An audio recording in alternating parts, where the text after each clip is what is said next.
This happened when I was a junior in high school, and I keep thinking about it now that I'm older. Maybe someone can tell me if it was as messed up as I think it was. Our history teacher, Mrs. Rodriguez, got really sick. Hospitalized sick. The principal told us she'd be out for a few weeks. No big deal. Substitutes come and go all the time. Then Mr. Henderson showed up. He seemed normal at first. Quiet guy, maybe in his 40s. Same brown jacket every day. Old leather briefcase that looked like it belonged in the 80s. But he had this way of watching us. Not like a teacher. Like he was studying us. The weird stuff started in the second week. He stopped following Mrs.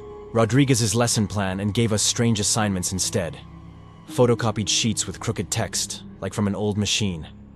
Character development research, he called it. The first one was simple. Describe your daily routine. Wake up. Time. How you got to school. After-class habits. It felt like a lazy assignment, but easy enough. Then the questions got specific. Where do you live? What does your house look like? Do you have siblings? When do your parents get home? Do you walk home alone? What route do you take? One day, I raised my hand and asked, "Why do we need to write about my little sister's schedule?" He looked up, and I swear his eyes lit up. Then he smiled. Not a teacher smile. Something else. Character development research, he repeated. Understanding. Family dynamics helps us analyze historical figures better. It didn't make sense, but I was 16. What did I know? The assignments kept coming. He wanted floor plans of our homes. To understand historical living spaces. Then, descriptions of our bedrooms. Include photos, if possible. Personal. Space psychology project. My friend Jake leaned over one day and whispered, "Dude, this is getting weird." I agreed. It was weird. But here's what really got to me. Mr. Henderson started staying after school. Not grading or helping students. Just sitting in his car, watching. My mom was usually late picking me up, so I saw him a lot. Same spot. Every day. Silver Honda Civic near the back of the lot, jotting things in a notebook as kids walked by. Once, I saw him following the Patterson twins' bus, driving slowly, keeping his distance. I wanted to say something, but say what? That our sub was creepy? Adults don't listen to that kind of thing. By the third week, the questions got even worse. What were our parents' work schedules? Exact times? Did we have alarms at home? Were our neighbors gone during the day? Were we ever home alone? Every time I walked into class, my stomach twisted. But I kept doing the assignments. We all did. He was still our teacher, right? Then something happened I'll never forget. One night, I stayed late for drama club rehearsal. It ended around 5:30.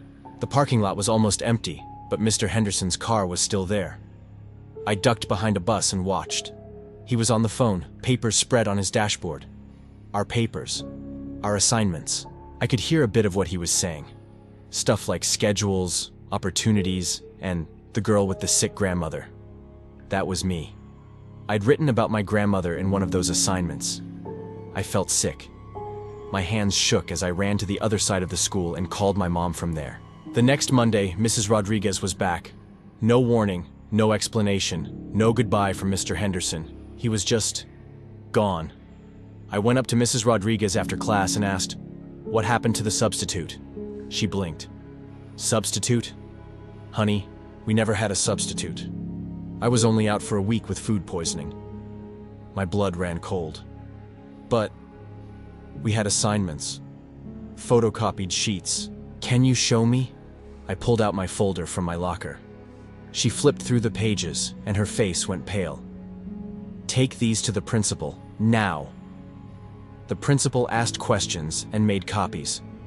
A police officer visited school the next week and interviewed some of us. But here's what haunts me. When I talked to kids from other classes, they didn't remember Mr. Henderson. "We never had a sub," they said. "Mrs. Rodriguez was only out a few days." But my whole class remembered him. I still have those assignments in a box in my parents' attic. Sometimes I think about digging them up, looking at them again. It's something I struggle to shake. I catch myself glancing over my shoulder whenever I see an older man in a brown jacket. The fact that adults dismissed it still chills me. I never felt safe on that campus again. I never found out what he was planning to do with all that information about us, and honestly, I don't think I want to know.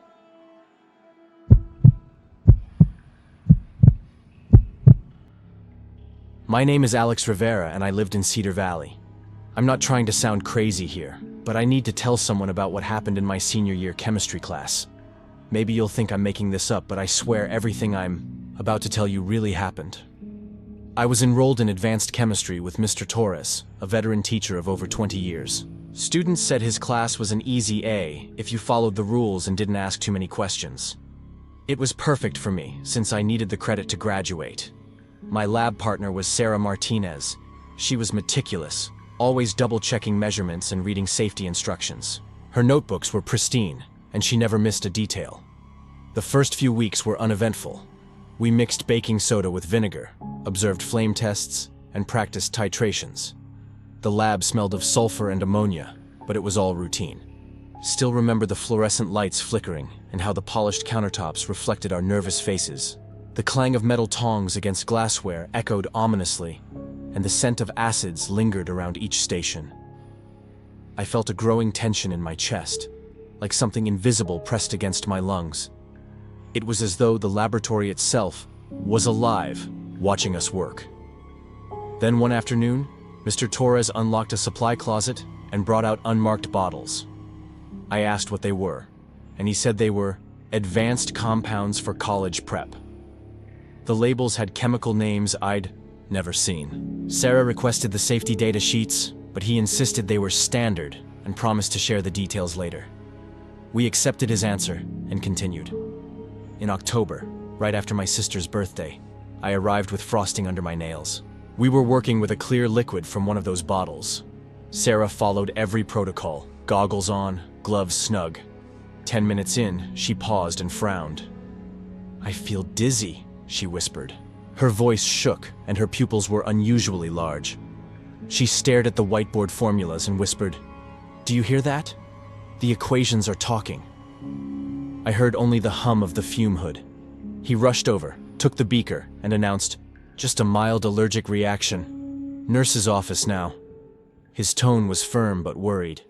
In the hallway, I overheard his hushed phone call. "Reaction stronger than expected. Document all details." His voice was clinical, as if discussing an experiment. Sarah missed 2 weeks of school. When she returned, she was changed. Quiet, compliant, never asking questions. When I looked at Sarah, it felt like I was staring at a stranger wearing her face. Her eyes were empty, her laughter gone. The bright spark she once had was replaced by a hollow compliance that chilled me more than any chemical ever could. I tried asking what she remembered. She said only that she felt sick, and that was all she could recall.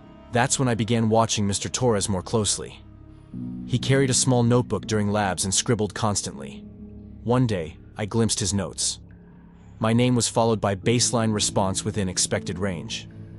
Sarah's page included heightened sensitivity to compound 7 and memory suppression successful. The phrase memory suppression sent chills down my spine. I noticed other students changing too. Jake, once fidgety, became calm. Emma, who argued with teachers, became obedient. The locked supply closet had a small window. I climbed up and saw bottles labeled Compound X47 and Subject Compliance Enhancer. The labels looked professionally printed. I snapped a photo, but later it was too blurry to read. It was as though my hands shook when I needed them steady. I remember the bitterness of the metal taste from the beakers, the cold touch of the glass, and how my heartbeat echoed in my ears every time I heard the lid click shut. Those details are branded in my memory like scars. Mr. Torres's gaze during experiments felt predatory, like a scientist observing lab rats rather than a teacher guiding students. I wanted to tell someone, parents, principal, anyone, but feared being dismissed or triggering an investigation that would tip him off. Sarah and I graduated. She moved on to college but remained distant. At graduation, I asked about that lab day, and she stared blankly, clueless about what I meant. I held onto the blurry photo for months, hoping to decode it, but eventually I deleted it, telling myself I was overreacting. I wake up at night, heart pounding, convinced I still smell solvents and hear whispers of formulas. The memory of that class haunts me like a warning. Knowledge can be weaponized by those we trust. And I wonder, if I hadn't paid attention, would I have become just another entry in that notebook? I share this now hoping someone else will believe me.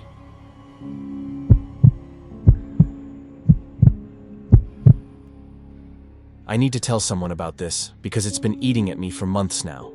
I can't sleep right anymore.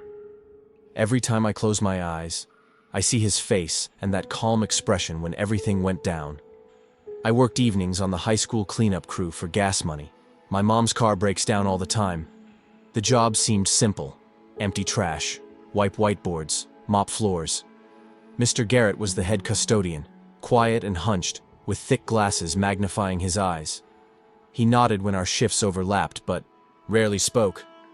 I assumed he just kept to himself. But he was always in the computer lab.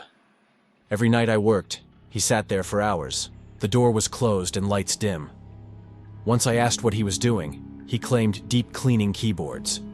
I figured keyboards get filthy, but I never saw him clean anything. I only saw him hunched over a laptop, clicking and typing. Sometimes, he had multiple USB drives plugged in. I assumed he updated software. I knew nothing about computers. My buddy Jake always left his charger in that lab. One night I returned after my shift to fetch it. The main doors were locked. I had emergency keys. The hallway lights were half off to save electricity. My sneakers squeaked on the polished floor. I hate that sound. It reminds me of hospitals. I passed the computer lab and heard rapid clicking. Mr. Garrett's car remained in the lot. The door was ajar. I peered inside. He sat at a student computer with 3 USB drives attached. The screen showed a girl's Facebook page. Not his, but Sarah's from chemistry class. He clicked through her photos. Then he opened a desktop folder and dragged images into it. His focus was intense, like this was critical. Filing cabinets loomed behind him. I never noticed them before. They looked oversized for maintenance supplies. I should have left immediately. Instead, I stayed frozen. He glanced at the door nervously. Then he switched to another account. Another student's profile appeared. He knew everyone's passwords. I could barely remember mine. He took screenshots, copied files, organized them in folders. My phone buzzed, with a text from my mom. The sudden noise snapped me out of my trance. I bumped the door, and it creaked. He looked up and smiled calmly. "Oh, hey there," he said, as if nothing was wrong. He invited me inside. My legs felt heavy, though I wanted to run. He turned the laptop toward me. It displayed private Instagram DMs, messages about family drama and personal secrets. "Kids think it's private, but I observe them," he said. He clicked to reveal a girl cutting herself. Photos she sent to her boyfriend laid bare. He opened a cabinet filled with printed screenshots and photos, hundreds of pages piled neatly in folders. "I've done this 7 years," he said proudly. Over 300 students cataloged. He flipped through records of text, posts, grades. "This one planned to run away," he explained. "This one's parents are divorcing secretly." The tone was clinical, not creepy but chilling. He analyzed behavioral patterns like a scientist. I finally whispered, "Why do you do this?" He looked surprised by the question. "Because it's fascinating to see their authentic selves," he replied. He continued revealing private details and psychological observations. My mind raced with fear and disbelief. I don't remember leaving, only that I needed to escape. I mumbled an excuse about going home. He nodded and returned to his work. I never reported him. Who would believe such a story? I was afraid he knew about me too.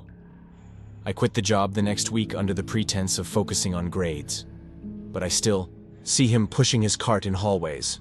He nods and smiles that same calm smile. I wonder how many more secrets he's collected, how many more files he has in those cabinets. The worst part is knowing he's still there, watching, collecting pieces of everyone's private lives, one screenshot at a time. I keep this secret to myself. I'm haunted by knowing what lurks behind locked doors. Sometimes I wake with terrible sweat, replaying his voice and those files piled high. If someone doesn't stop him, I fear his next future discoveries.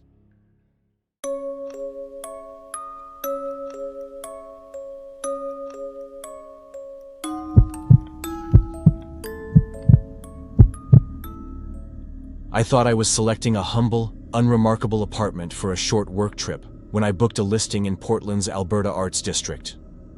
The description promised a quiet, cozy space with exposed brick, vintage fixtures, and a private feel. I needed a calm environment to prepare for important presentations, so I dismissed any niggling doubts about its anonymity. I arrived in the early afternoon and met the host, Derek Mullins. Mid-30s, clean-cut, friendly enough. He gave a thorough tour, pointing out the retro light fixtures, the small kitchenette, and suggesting local cafes. Everything seemed professional, timely, responses to messages reinforcing my confidence. Still, I noted how his gaze lingered as if memorizing details, but shrugged off my unease. The first night passed without incident. On the second, around midnight, I was jolted awake by deliberate footsteps directly beneath my bedroom. They weren't random creaks or distant neighbors.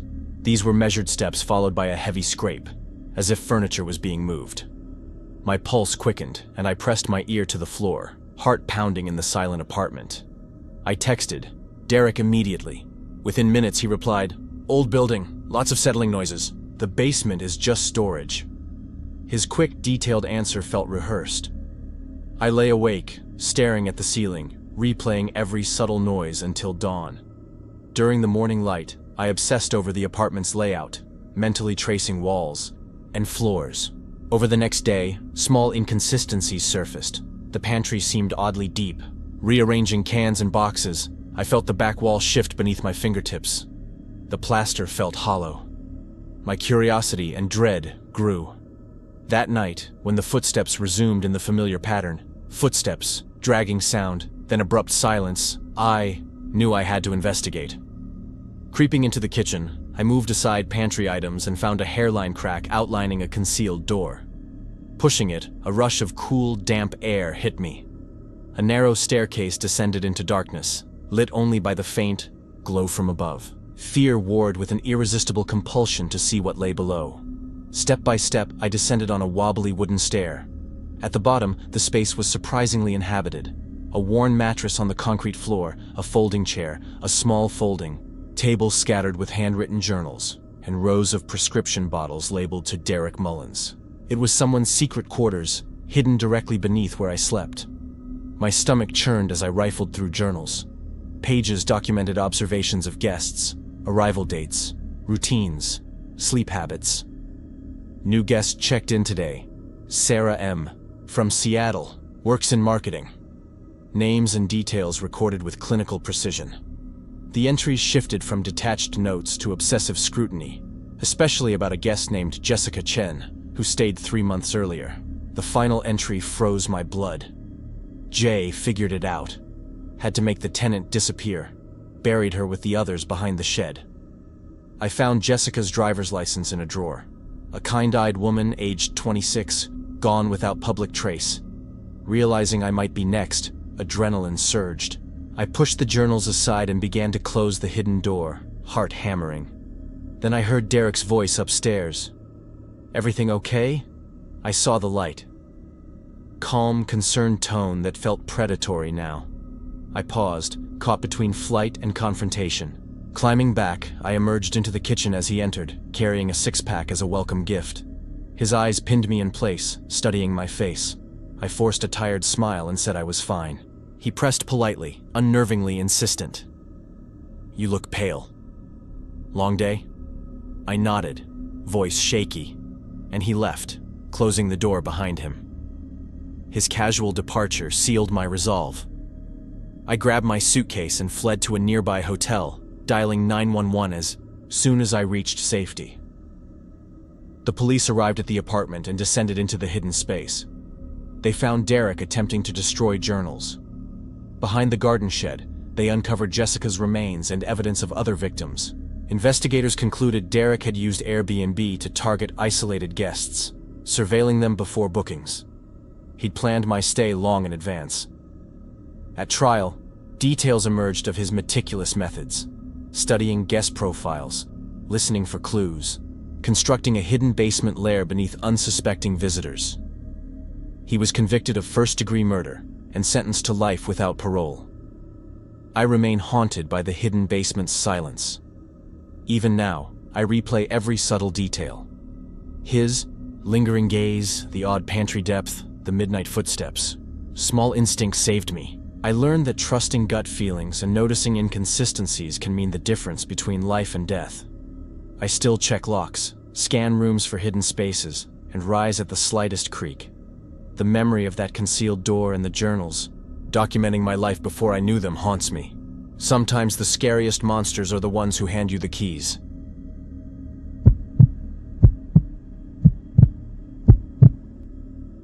I'm Rebecca, and what happened in that Miami Beach penthouse still haunts me. What seemed like a dream rental became my worst nightmare, revealing a shocking truth behind luxury glass and marble. Last October, I needed an extended stay for a full work project in Miami Beach. I found a luxury penthouse at an unbelievably low rate. Floor-to-ceiling windows framed Biscayne Bay, marble countertops gleamed in photos, and stylish furnishings promised comfort. The host, Carlos Mendez, described himself as a globe-trotting businessman sharing his lavish space. I should have questioned the bargain. On arrival, the lobby's glossy marble masked emptiness. The elevator carried me to the 15th floor, where I stepped into the penthouse. The view was breathtaking. Carlos greeted me with polished charm, wearing a tailored shirt and watch. He led me on a tour. Automated blinds, high-end kitchen appliances, elegant living area, emphasizing privacy. His eyes held an intensity that made me uneasy, even as I admired the space. The first week passed with surreal calm. The silence felt unnatural. I never heard neighbors, footsteps, or distant traffic. Corridors remained deserted whenever I checked. One evening, I pressed my ear to the door and heard only my breath. Insomnia crept in as I lay awake, unsettled by perfect quiet. By the second week, unease deepened. The elevator paused on empty floors with lights flickering. Through the peephole, shadows moved, but no one appeared when I opened the door. Utility trucks arrived at odd hours via a service entrance. I noted each detail, feeling dread tighten in my chest.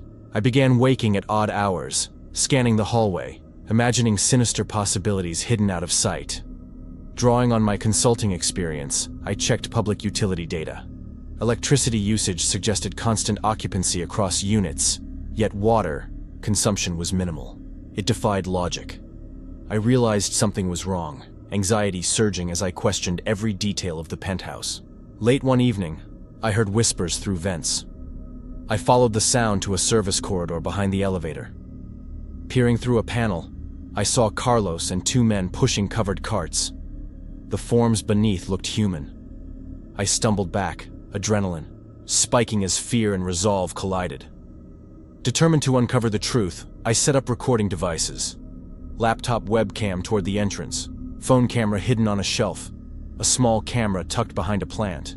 I encrypted backups and emailed copies to secure accounts, aware digital traces might betray me. Carlos had security cameras, but he did not know I was watching. Each recording felt like a gamble with my life. Over the next 2 days, I captured footage of unconscious people move through service areas at night, faces blank and lifeless. They were carried silently between floors, as if processed through an assembly line. My stomach churned. This was human trafficking. Fear warred with determination as I gathered evidence, aware I might be discovered. Nightmares replayed the images, but I forced myself to continue. One night, Carlos knocked unexpectedly, carrying wine as a gesture. His casual manner contrasted sharply with my terror. He commented on my pale appearance, asking if I needed anything. I forced a calm reply, hiding panic. When he left, I packed recordings to remote storage and planned my exit. My hands trembled as I powered off devices and slipped them into my bag. Before dawn, I sent an anonymous tip to federal authorities, attaching clips and observations. I left quietly, heart pounding as I locked the door. I feared any delay could cost lives, so I avoided attention as I departed. 2 days later, news broke of an FBI raid. 37 victims were rescued. Missing persons cases linked to that building came into focus. Investigation revealed Carlos's scheme, using shell companies to acquire multiple units, soundproofing them, and exploiting silence to traffic people. Previous guests had vanished without explanation. He targeted travelers unlikely to be missed quickly, I still receive updates from agents confirming my evidence was pivotal. Carlos and accomplices received severe sentences. Relief mingles. With lasting dread, I replay every detail. Silent corridors, odd elevator stops, the too good to be true price. I survived by trusting instincts and noticing inconsistencies I might once have ignored. Now, whenever I see an unusually cheap rental, I pause and recall that penthouse. I think of hidden horrors behind fine decor. The most terrifying truths hide behind ordinary doors masked by opportunity. I remain vigilant, scanning rooms for surveillance, checking floors beneath my feet, listening for sounds that do not belong. The memory keeps me awake, reminding me that awareness and courage can turn a lucky break into a life-saving revelation. Afterward, I sought therapy to cope with nightmares. I volunteer with anti-trafficking organizations and share my experience to raise awareness. Each time I speak or warn friends about too good to be true deals, I recall the penthouse. I hope my story helps others trust instincts daily.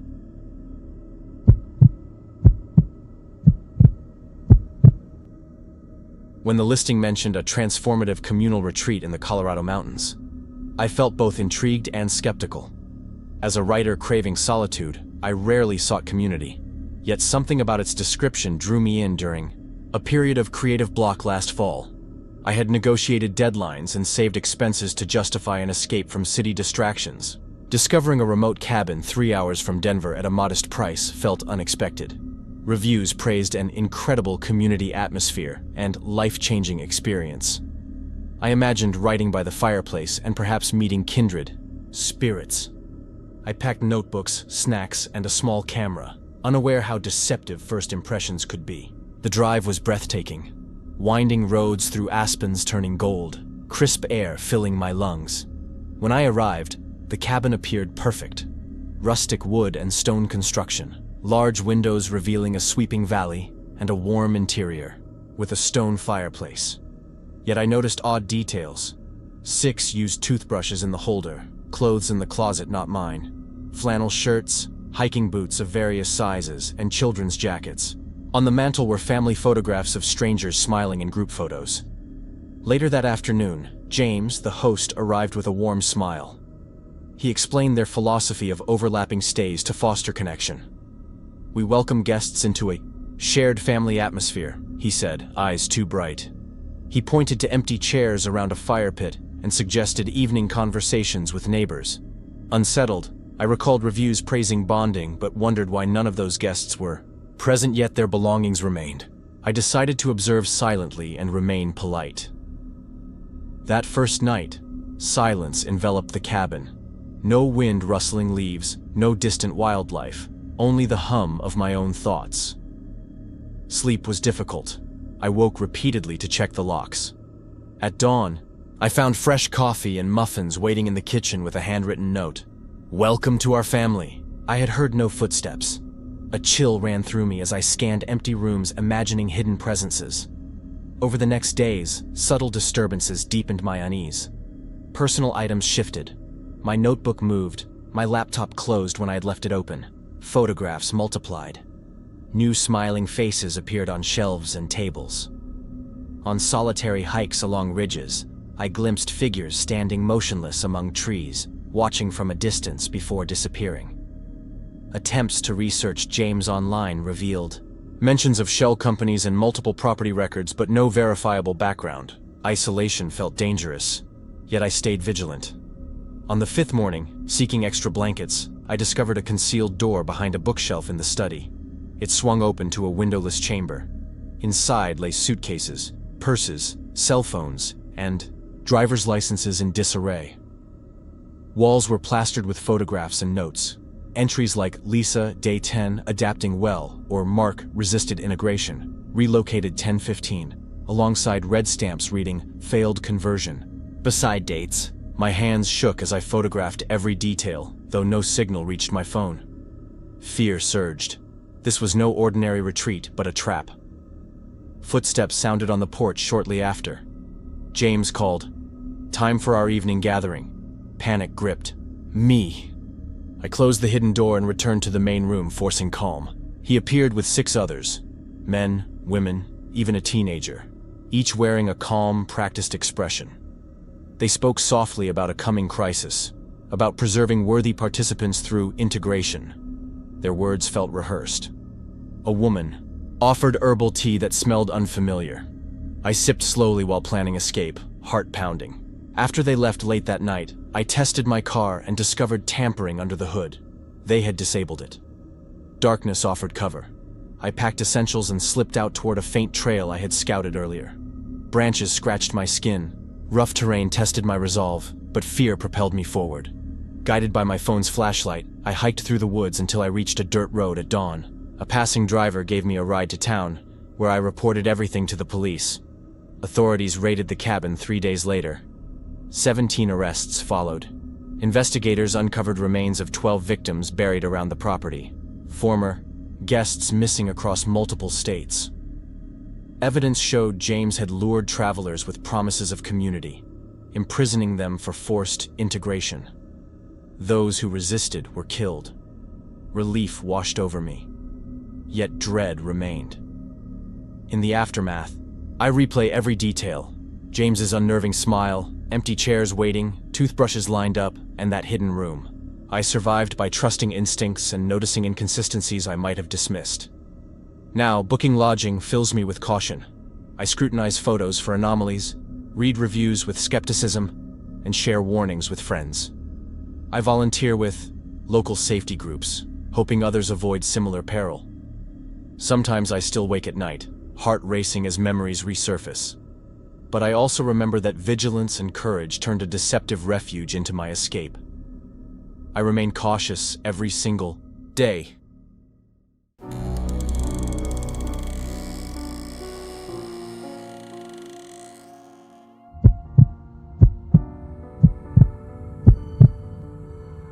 I've always prided myself on being observant, but what happened at that rental house still makes me question everything I thought I knew about ordinary suburban life.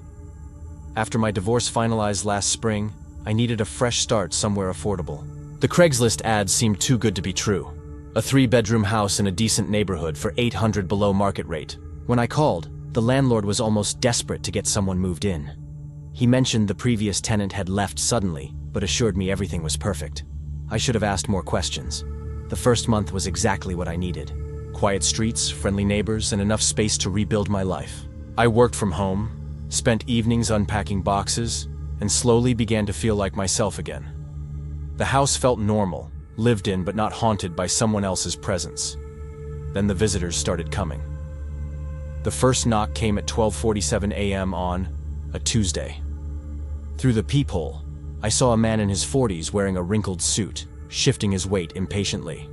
When I asked what he wanted through the door, his response chilled me.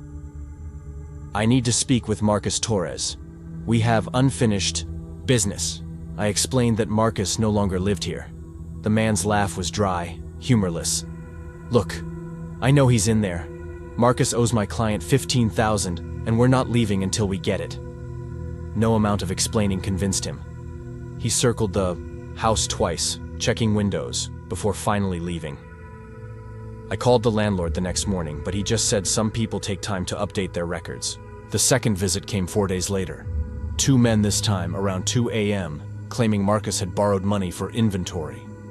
They knew details about the house that unnerved me. Which bedroom had the loose floorboard, that the basement door stuck, unless you lifted the handle. When I threatened to call police, one smiled and said, "Marcus probably told you we'd say that." I started researching Marcus Torres online. The trail was frustratingly thin. No social media profiles, no public records, beyond basic property searches. It was as if he'd existed just enough to sign a lease, then vanished. The most disturbing visit came on a Thursday night. I was working late when I heard keys jingling at the back door. My blood went cold. I'd had the locks changed when I moved in, or so I thought. The door opened, and a woman in her 50s walked into my kitchen like she owned the place. She seemed genuinely surprised to see me sitting at the table with my laptop. "Where's Marcus?" she asked, not threatened, just confused. "He doesn't live here anymore." "Who are you? How did you get in?" She held up a set of keys. "Marcus was storing something for me in the basement. a blue plastic container. I need it back. I stood up, trying to project confidence I didn't feel. I don't know anything about that. You need to leave. Her laugh was soft, almost pitying. Honey, Marcus made promises that come with this property. The arrangements don't just disappear because he's not answering his phone. She walked to the basement door, testing the handle. I'll be back Friday night. Find my container, or we'll find it together. Before leaving, she placed a business card on my counter. Just a phone number, no name. You have 1 week. I spent the next day frantically searching the basement. Behind old paint cans, I found scratches on the concrete floor where something heavy had been dragged. There were also newer marks, as if items had been moved recently. I called Marcus's former workplace. His supervisor said he'd stopped showing, up 3 months ago. No notice, no forwarding information. The utility companies had no record of service transfers. His mail was being forwarded to an address that, when I drove by, turned out to be an empty lot. Marcus Torres hadn't just left suddenly. He'd disappeared entirely. The visitors became more frequent. Different people, always after midnight, all claiming Marcus owed them something. Money, favors, items stored in my house. They spoke about him with familiarity and frustration that suggested long-standing relationships I didn't want to understand. Last night, someone tried to break into the basement through the exterior entrance. I heard scraping metal and footsteps on the concrete stairs. When I turned on the outdoor lights, I saw 3 figures moving away from the house with practiced stealth.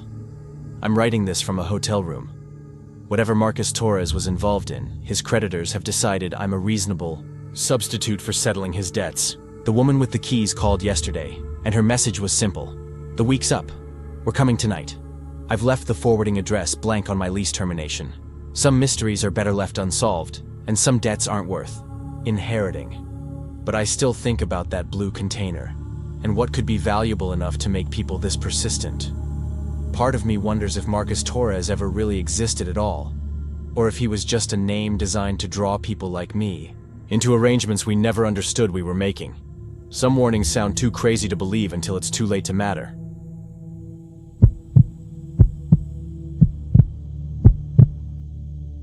There's something profoundly unsettling about realizing that the person you trust most, yourself, has been systematically deceived.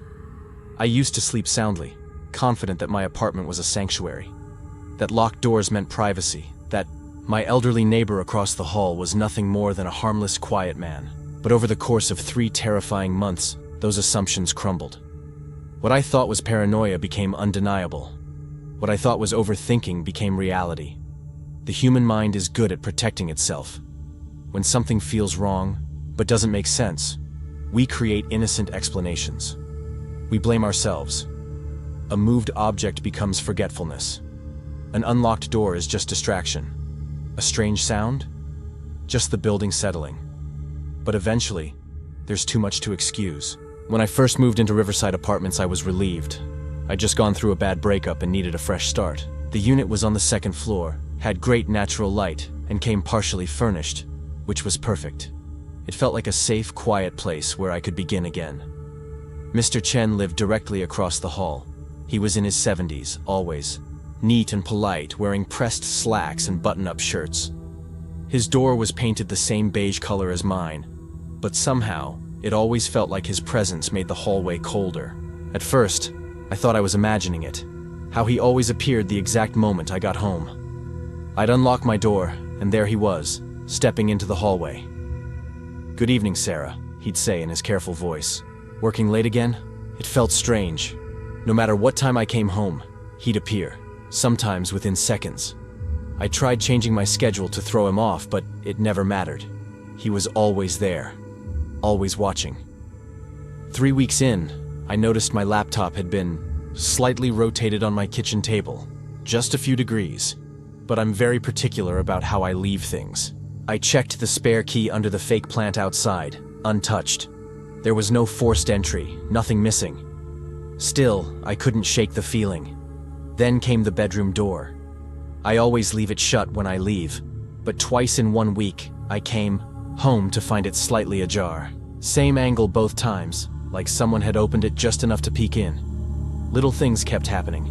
My toothbrush angled differently. My journal moved from the nightstand to the dresser. A coffee mug shifted a few inches.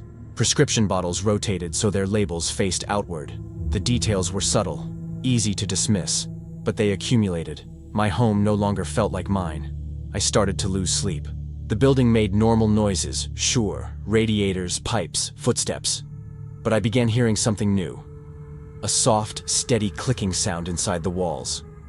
Not pipes, not natural. Something deliberate, something mechanical. But the worst moment, the one that shattered everything, was the journal. Since the breakup, I'd been writing in it regularly. Raw thoughts, private fears, things I hadn't said out loud to anyone. One night I came home and found it in a different spot, slightly pulled from where I left it. My stomach dropped. I knew it had been touched. I couldn't take it anymore.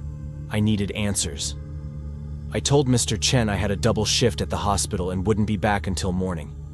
I made sure he heard me leave. The door slammed. My footsteps echoed on the stairs. But I didn't leave. Instead, I parked around the block and snuck in through the back fire escape. I crept up the metal stairs and peeked through my own living room window. What I saw still haunts me. Mr. Chen was inside my apartment. He wore latex gloves. In one hand, he held a digital camera. In the other, my journal. He was photographing, each page carefully catching the light with the lamp. Not just the journal. He photographed everything. My bills, my pills, my fridge. And then, just as carefully, he placed each item exactly where it had been. He'd done this before, probably many times. The next morning, I knocked on his door, heart pounding. When he opened it, his expression was calm, like he'd expected me. "You were in my apartment," I said. He didn't flinch. "The landlord gave me access," he said evenly. "I check on things, for safety. Previous tenants appreciated it." His tone made it worse, calm, like this was routine. I ran to Mrs. Patterson, the landlord. She was horrified. "I never gave him a key," she said. "He's lived here forever, but he's not staff. He's not allowed inside any units." When I asked about past tenants, she hesitated. "3 women broke their leases in your unit the past 2 years. They never said why. They just left suddenly." Everything made sense now. I moved out within the week.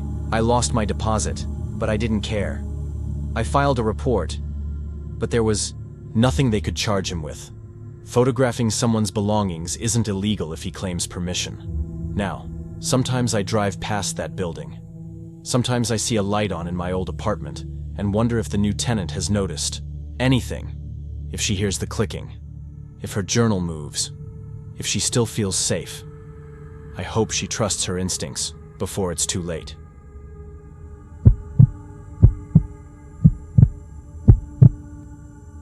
I'm a night shift nurse at Metropolitan General, and for 2 years, I've relied on rideshare apps to get home safely after 12-hour shifts. But 3 weeks ago, something started happening that's made those late-night rides terrifying. It began with Kevin. At first, I thought it was coincidence when he picked me up for the second time. Mid-40s, clean car, polite conversation. But by the third ride, I noticed he always knew it was me before I got in, never asking my name. "Hey there, heading home from another long shift?" he'd say with that same smile. The 4th time Kevin picked me up, he was driving a completely different car. Same license plate numbers, just rearranged. When I mentioned it, he laughed it off, saying he drove for multiple companies. But it felt rehearsed. Kevin started showing up every 4th ride, always in different cars with those same plate digits. He began asking personal questions. Which floor I worked on, what patients I dealt with, how long I'd lived in my building. Something about how he absorbed every detail made my skin crawl. Then he started taking longer routes.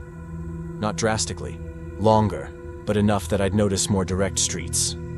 When I'd point this out, he'd blame traffic, though I never saw evidence. 15-minute rides stretched to 25. 2 weeks ago, I reported him to the rideshare company. The representative returned with an answer that made my blood run cold. "Ma'am, we don't have any driver named Kevin in our system." I gave them the license plate digits. No match. No driver by that name, no vehicle with those numbers in any configuration. But I wasn't mistaken. I'd heard him answer phone calls. "This is Kevin," every time. Last week, Kevin started demonstrating impossible knowledge. He knew I'd switched from pediatrics to ICU. He mentioned the coffee shop I'd started visiting, though I'd never taken rideshare there. He commented on my new haircut before I'd gotten in the car, though I'd had it done hours earlier. The breaking point came 3 nights ago. I'd requested a ride to my sister's house across town, somewhere I'd never been with any rideshare driver. When Kevin's face appeared in the driver's seat, my hands shook. "Different destination tonight," he said, not checking his phone. Realized Kevin was controlling which rides he received from me. I tried canceling whenever his name appeared, but the app would freeze. Last night was the worst. I requested a ride home at 2:45 a.m. Kevin's name appeared immediately. My phone glitched, GPS showing my location as a warehouse district I'd never seen. Kevin pulled up before I could figure out what was happening. As I got in, he turned with that smile, but something was different in his eyes. "You know," he said, "I've been thinking about your schedule, Tuesday through Thursday nights. You stop for coffee Wednesdays around 6 p.m., apartment 4B on Maple Street. Nice building, though that back entrance isn't as secure as you think. How do you know all that?" Kevin glanced at me in the rearview mirror. "I pay attention." He took a turn away from my apartment. "Your patient in room 314 asked about you specifically last Tuesday. Said you were the only nurse who really listened. I hadn't told anyone about that private conversation." "Let me out," I whispered. "We're almost there," Kevin replied, but we weren't headed anywhere I recognized. The door handle wouldn't budge. Child locks engaged. My phone showed no signal. Kevin hummed softly, drumming his fingers like this was perfectly normal. I don't remember how I got out. My next clear memory is standing in a diner, calling police. When they checked rideshare records, no ride had been requested that night. I'd never been in a vehicle at all. I haven't used rideshare since. I take the bus now, but sometimes I see cars slow down as they pass. Cars with familiar license plate numbers, just rearranged. The hospital installed new security cameras last week. They won't tell me why.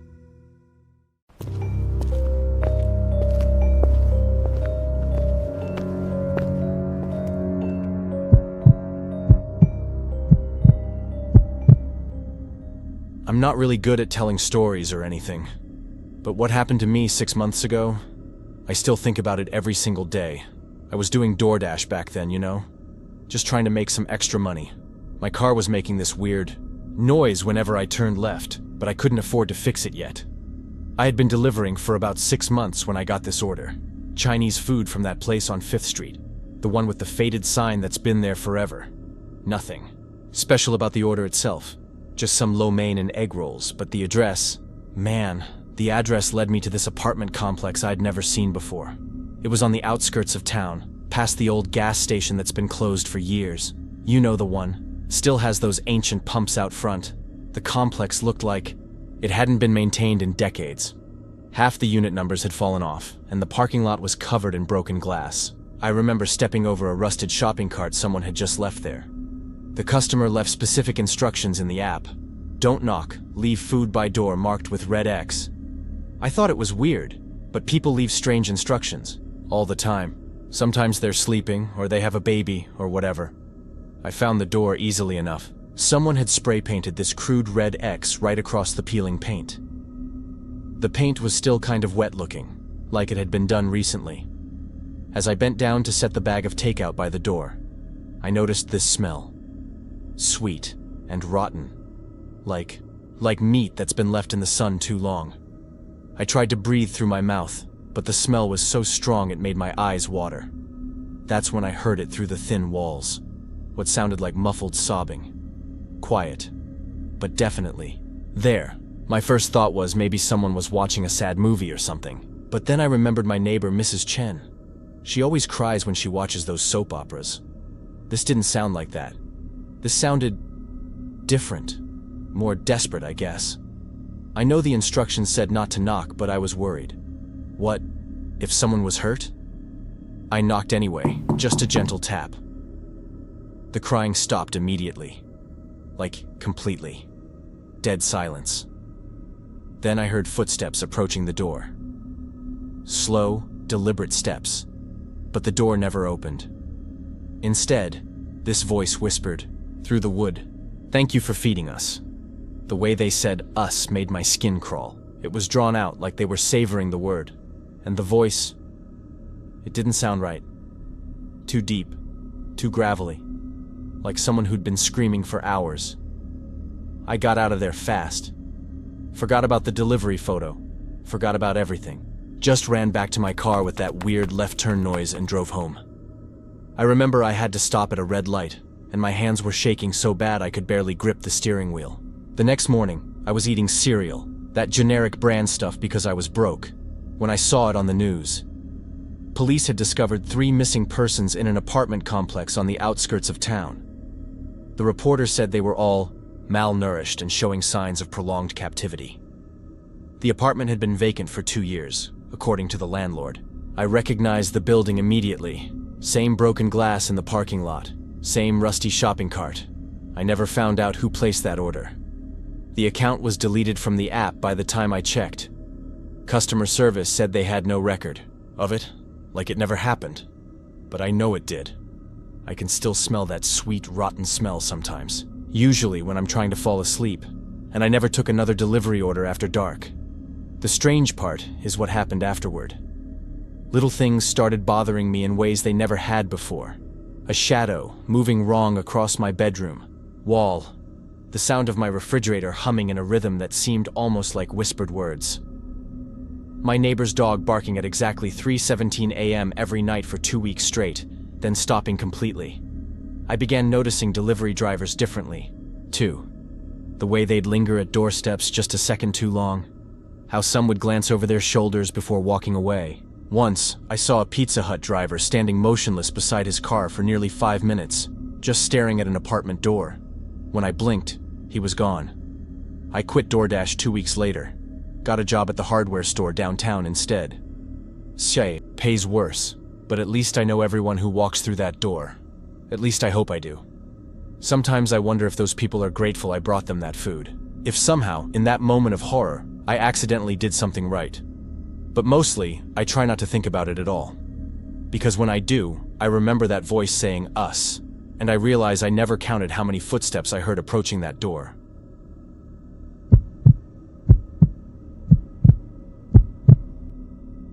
This happened about 6 months ago. I still think about it sometimes when I'm driving late at night. Maybe I shouldn't have taken that delivery, but you know how it is when you need the money. I'd been doing food delivery for about 2 years. At that point, nothing too crazy, just trying to pay off some student loans. The job was pretty boring most of the time, until that Tuesday night in March. The order came in around 9:30 p.m. Family meal from Romano's, you know, that Italian place near the mall. 3 large pizzas, some breadsticks, sodas. Pretty normal stuff. The address was on Maple Street, which I knew pretty well. Nice neighborhood, big houses with those perfect lawns. I delivered to the Hendersons before, maybe 3 or 4 times, over the past year. But when I pulled up to their house, something felt different. The lawn was all overgrown, which was weird because Mrs. Henderson was always out there gardening. There were newspapers scattered on the driveway, some still in plastic bags, and all the windows were dark. Not just dark like everyone's asleep, but empty dark. You know what I mean? I sat in my car for a minute, engine running. Part of me wanted to just call the customer and tell them I couldn't find the house. But the porch light was on, so maybe they were just, I don't know, having a quiet night or something. I grabbed the food and walked up to the front door. The doorbell didn't work. I could hear it was broken when I pressed it, so I knocked instead. The door opened immediately, like before I even finished knocking. This woman stood there, and I'd never seen her before. She was maybe 40, but looked older. Her hair was all messy, like she'd been running her hands through it. She was wearing this old bathrobe, and her eyes, they kept darting around, never really looking at me. "Food delivery," I said, holding up the bags. She grabbed them from me without saying anything. Then she shoved this wad of cash into my hand. I looked down and it was way too much. Like $60 for a $30 order. This is too much," I started to say, but she was already closing the door. That's when I heard it. Kids crying. Not like normal crying when you're upset about something. This was desperate. Scared crying, coming from somewhere inside the house. The woman must have seen my face change because she stopped closing the door. "They're just upset about dinner being late," she said quickly, but her voice was shaky. I stood there for a second, listening. The crying continued, and it sounded like more than one kid. Maybe 2 or 3. And they sounded... I can't explain it right. Like they were trying to cry quietly but couldn't help it. "Is everything okay? In there?" I asked. She snapped at me then. "Mind your own business and leave." And she slammed the door. I walked back to my car, but I couldn't shake this feeling. My mom always told me to trust my gut, and my gut was telling me something was really wrong. The crying, the woman I'd never seen before, the condition of the house, none of it made sense. I called the restaurant when I got back to my car, asked them about the Henderson family, if they'd been ordering from us lately. The manager told me something that made my hands go cold. "Oh, the Hendersons? Their workplace called us 3 days ago, asking if we'd heard from them. They never showed up for work, and no one's seen them since." I hung up and called 911 immediately, told them everything. The strange woman, the crying kids, the missing family. The dispatcher said they'd send someone right away. I waited in my car until the police arrived. 2 officers went up to the house and knocked. No answer. They knocked again, louder. Still nothing. One of them walked around to the back while the other tried the front door. It was unlocked. They went inside and came out about 10 minutes. Later, the house was empty. No sign of the woman I'd talked to. No sign of any kids. Just empty. But here's the part that still keeps me up at night. 2 days later, I saw it on the news. The Henderson family had been found dead in their basement. All 4 of them. The parents and their 2 young kids. The coroner said they'd been dead for over a week. Over a week. I delivered food to that house.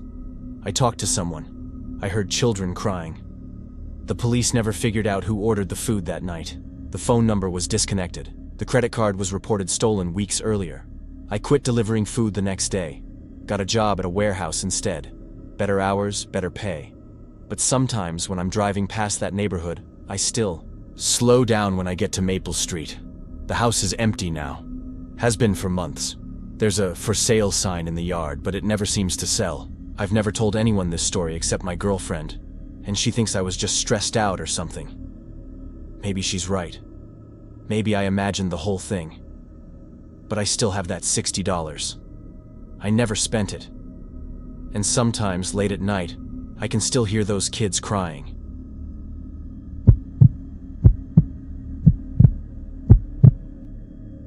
My name is Ronan Miller. I lived in Cedar Falls. I used to deliver food for a living, pizza, Chinese, whatever, for about 2 years before I had to stop. And I mean had to stop. Look, I'm not the smartest guy. I barely finished high school, and my girlfriend always said I don't notice things. But even I picked up on stuff that didn't feel right. It started with one house on Maple Street. Nice place, nothing fancy. I'd bring Thai food every Tuesday and Friday like clockwork. Pad, Thai and spring rolls. I never saw the customer. Never. They'd leave an envelope taped to the door with exact change and a note saying, "Leave food on mat, thanks." I thought it was weird, but whatever. Then I noticed a tiny camera tucked inside their porch light. Not a doorbell camera everyone has now. This was smaller, hidden, pointed right where I'd stand. I began looking around on deliveries and found more cameras. Way more. The house on Oak Street with the broken mailbox had one hidden in a fake owl on the fence. The apartment complex on 3rd Avenue concealed one behind the no soliciting sign. The blue house where an old lady supposedly lived but I never saw had a camera disguised as a sprinkler head.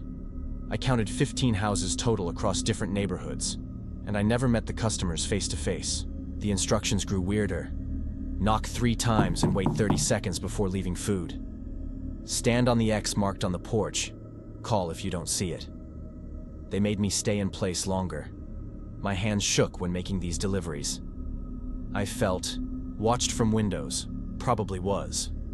Nights I lay awake, replaying every knock, every odd instruction, wondering who watched and why. I told my manager, he laughed. Security cameras are normal. Hidden ones? Paranoid, he said. If I didn't like it, quit. But I needed money, car payment, rent behind. My anxiety worsened, but I forced myself to work, convincing myself it was nothing. Serious and stress kept me up at night. The breaking point came one rainy Thursday night. I was at the Thai food house on Maple Street when I slipped on their wet porch. As I got up, I saw something small and black. A memory card, likely fallen from their camera. I should have left it, but curiosity won. At home, I plugged it into my laptop. The folder held hundreds of video files of delivery drivers, pizza, Chinese food, grocery, all of us. But worse were other videos mixed in.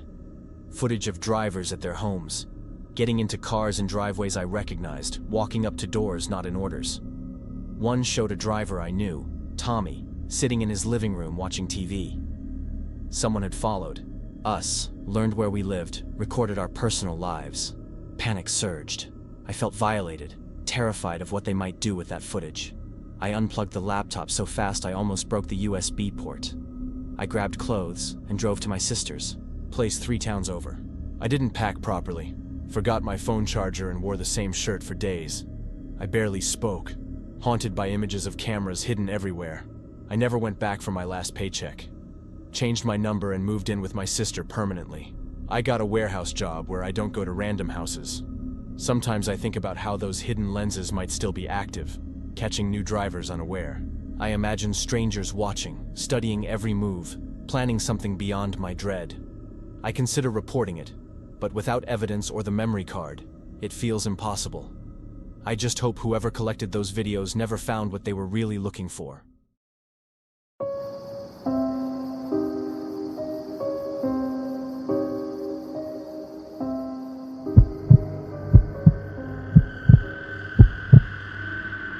My name is Claire. I worked overnight shifts at Target for about 3 months last year. It was just restocking shelves and moving boxes from 10 p.m. to 6 a.m.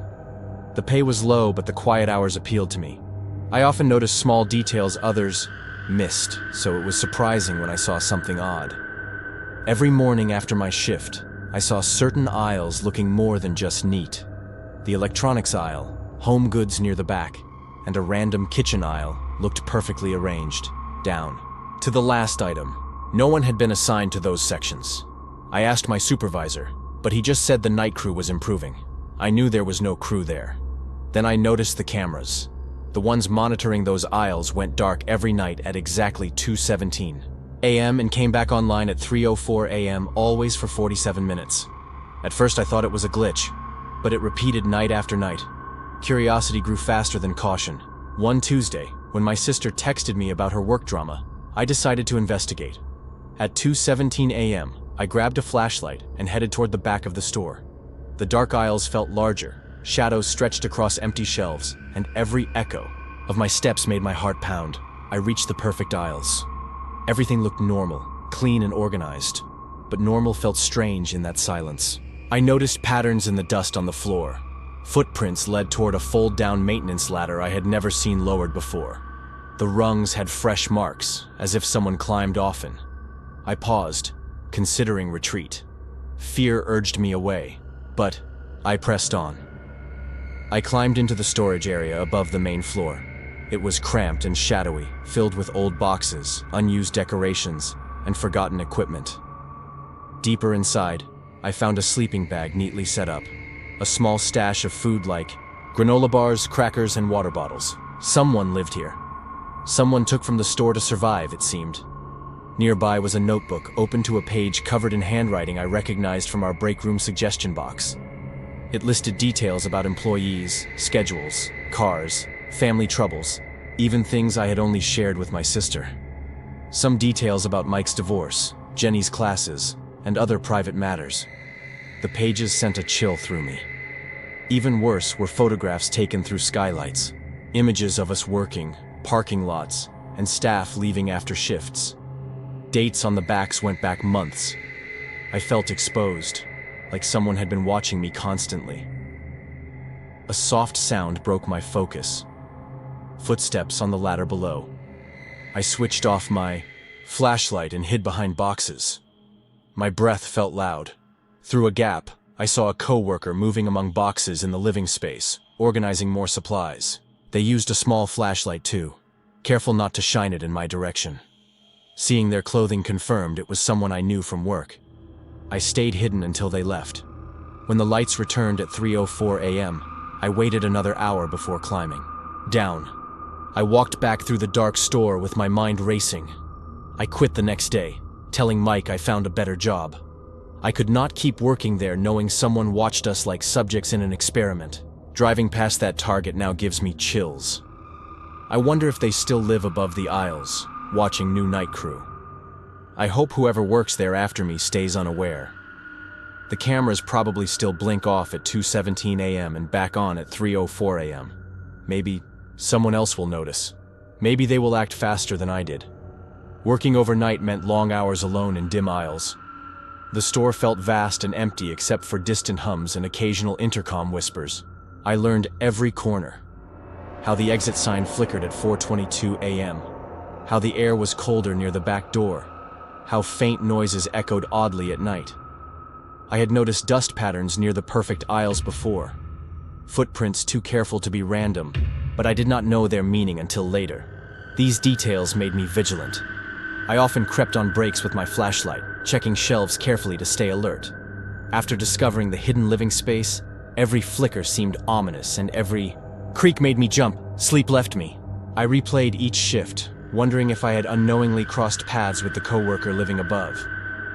Guilt mixed with fear when I recalled sharing casual jokes or greetings. The notebook showed months of surveillance. I thought about calling police, but feared retaliation without a name. Confrontation felt impossible. Quitting seemed safest, yet the memory still haunts me. Driving past the store at night gives me chills. I hope I never learn who watched us all those nights.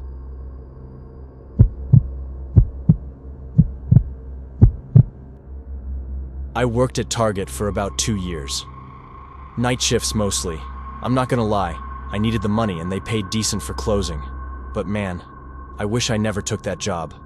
The fitting rooms were always weird during closing. Like, you know how some places just feel off? That's how those rooms felt, empty but not really empty, if that makes sense. I always rushed through checking them.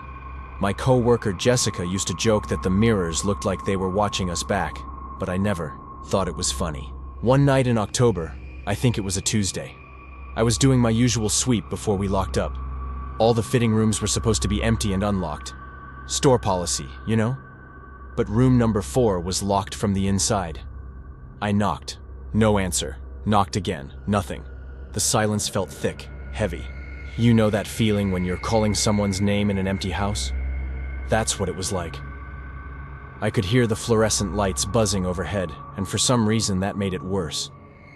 I used my master key and pushed the door open. The room was completely empty. No clothes, no person, nothing. But there was this hole in the back wall. Perfect circle, about the size of a quarter. Fresh wood shavings were still on the floor, and I could smell sawdust. I bent down and looked through it. I could see straight into our employee break room. The table where we ate lunch, the coffee machine, everything. I remember thinking about how many times I'd sat at that table, eating my sandwich, having no idea someone could be watching. My manager Dave was still there, so I told him right away. He got this weird look on his face. Not surprised, more like annoyed. He said he'd handle it and told me to finish closing. But he kept glancing toward the fitting rooms while I was talking to him. Next morning, the hole was patched. Perfect paint job, like nothing happened. Dave pulled me aside and made me sign some paper about routine maintenance issues and keeping quiet about it. Said it was just old building stuff. The paper had big, fancy letterhead, like from a law office or something. But I started noticing things after that. There were these customers who came in regularly. Same faces, week after week. They'd grab random clothes and head straight to the fitting rooms. Always the ones near employee areas. They'd stay in there for like 30, 40 minutes. Way too long, you know? The tall guy with the gray beard always picked up the same size. Shirt, extra large, even though he looked more like a medium. The woman with short red hair would take kids' clothes into the fitting room. Made no sense. I started writing down their descriptions in my phone. Times they came in, which rooms they used, how long they stayed. I even took a few pictures when they weren't looking. Probably not legal, but I was getting paranoid. When I tried to tell Dave about the pattern, he moved me to electronics. Said I was overthinking customer behavior, and it wasn't my job to worry about it. But electronics was on the other side of the store, far from the fitting rooms, far from the break room. The electronics department was boring, mostly just standing around helping people find phone chargers. But it gave me time to think and watch. I started noticing how Dave would walk by the fitting rooms more often than normal, how he'd nod at certain customers. 2 weeks later, I was cleaning the employee bathroom and found a tiny camera behind the paper towel dispenser. Not one of our security cameras. This was different, smaller, hidden. Had a little red light that blinked every few seconds. I quit the next day.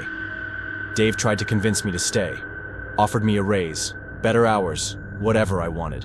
But the way he looked at me when I mentioned the camera, like he already knew about it, like he was calculating something in his head. I never reported it to corporate or the police. I probably should have. But I was scared. What if they were watching me too? What if there were more cameras I didn't know about? What if Dave had connections with corporate? Sometimes I drive past that Target.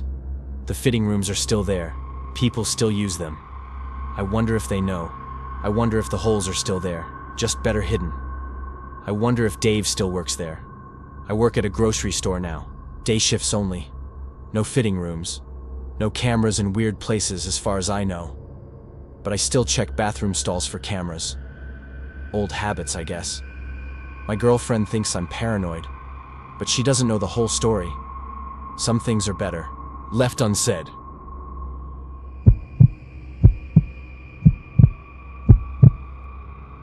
I've worked retail for like 6 years now. Different stores, different managers, same drama. But what happened to my coworker Sarah at Target still haunts me. Sarah worked the customer service desk. Sweet girl, maybe 22. Always wore bright, pink scrunchies. She clicked her pen when nervous, and that week she clicked it more than usual. I had handled odd customers before, weird returns and rude shoppers. I thought I knew how to stay calm. I noticed shifts in energy at the store, small changes in coworkers' behavior after Sarah's deliveries began. It started with a return on Tuesday afternoon. A man came with a KitchenAid mixer costing around $300. He seemed off, looking over his shoulder and tapping fingers. Sarah processed it because policy said to. Receipt matched, and serial numbers looked right. Later, she said the numbers felt too clean, almost fake. 3 days later, Sarah called me, frantic. The same mixer sat on her apartment doorstep with a note. Thanks for your help. Now we're even. No delivery truck, no knock, just the box left. Outside. She brought it back to work. We checked our system. Nothing. No record of the transaction. No receipt in the database. It was like it never happened, but we both remembered. Then deliveries began. Expensive items appeared at her place. Bluetooth speakers, a tablet, designer handbags. Each time with the same note and handwriting. She never ordered anything. She brought the items to work, showed us the notes, asked what to do. The police would not help, saying free gifts are not theft. She explained the erased record, but they dismissed her. I started staying late with Sarah. She was afraid to walk to her car alone. She checked the parking lot multiple times before leaving, always looking over her shoulder. She stopped going out for lunch and ate at her desk. She said she felt watched. One evening after closing, we noticed a small card taped to the service desk window. It read, "Nice work today. We see you too." No signature. Sarah's hands shook, reading it. We never saw anyone tape it. The security cameras did not record anything unusual at closing. The final delivery was the worst. A professional-grade security camera system arrived at her door. A note said, "So you can see us coming next time." That felt like a threat. Someone wanted her to know they watched. She quit the next morning without notice. She packed fast and left town. I heard she moved to Arizona to feel safer. I still hear from Sarah sometimes. She texts photos of her doorstep. They are always empty. But she says she hears packages at night, footsteps on stairs, then silence. She is too frightened to call the police again.